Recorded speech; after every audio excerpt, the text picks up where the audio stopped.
Olivia Mitchell had always believed she knew who her father was, a good man, a proud businessman, someone who built his fortune from nothing. But funerals, they have a strange way of revealing the truth. It was a warm afternoon in Charleston, South Carolina.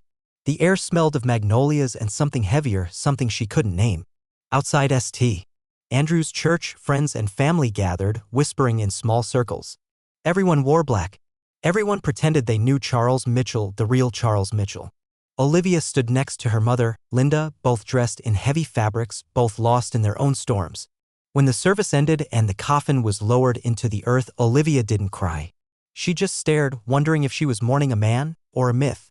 That's when she noticed her. A woman standing alone under the massive oak tree near the cemetery gate. She wasn't crying. She wasn't praying. She was watching. Their eyes met, and Olivia felt a strange pull. Something about her was familiar. Too familiar. Curiosity overtook grief. She crossed the grass, her heels sinking into the soft earth. "Hi," Olivia said cautiously. "Do I know you?" The woman hesitated, clutching a worn leather purse against her chest. "My name's Harper," she said softly. "Harper Mitchell.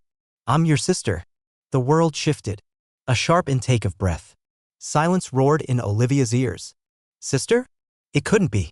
Over steaming mugs of coffee in a dusty diner downtown, the story unraveled. Harper explained that Charles had led a double life. 2 families. 2 homes. 2 versions of himself. He had met Harper's mother in Savannah, Georgia. Fell in love. Started over without ever telling Linda or Olivia. He had balanced both worlds for years, careful, secretive, meticulous. Harper discovered the truth by accident after finding an old metal box hidden in her mother's attic. Letters. Photos. Evidence of a life she was never supposed to know about. Olivia listened in stunned silence. Each word pulled apart the carefully constructed image of the man she thought she knew.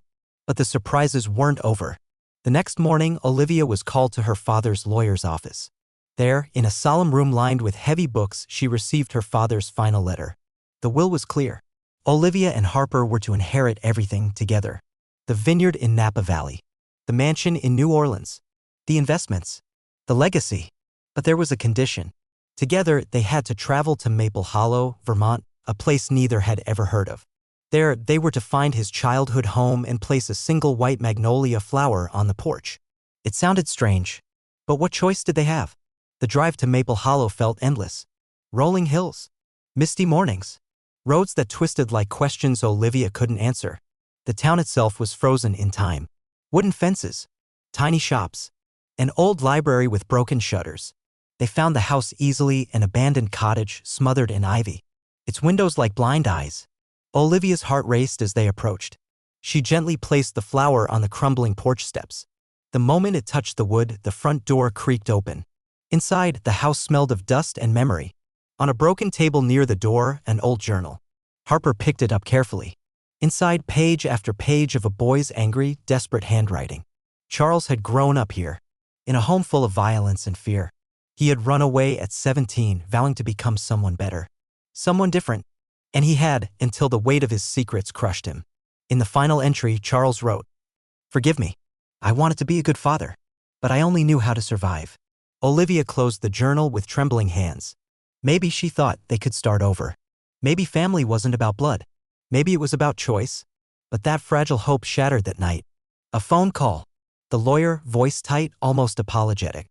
"There's one more thing," he said. A codicil and update to the will filed 3 weeks before his death. Olivia's stomach dropped. The new heir wasn't her. Wasn't Harper. It was a son. Jackson Mitchell. Born in Dallas, Texas, in 1998. The third life. Another secret. Under the law, everything, the house, the money, the vineyard, now belonged to Jackson. Olivia sat frozen, the hotel room spinning around her. All of it, the journey, the pain, the connection she had just begun to build with Harper. It was slipping away. The cruelest betrayal wasn't losing the fortune. It was finding a sister and losing everything else before they even had a chance to begin.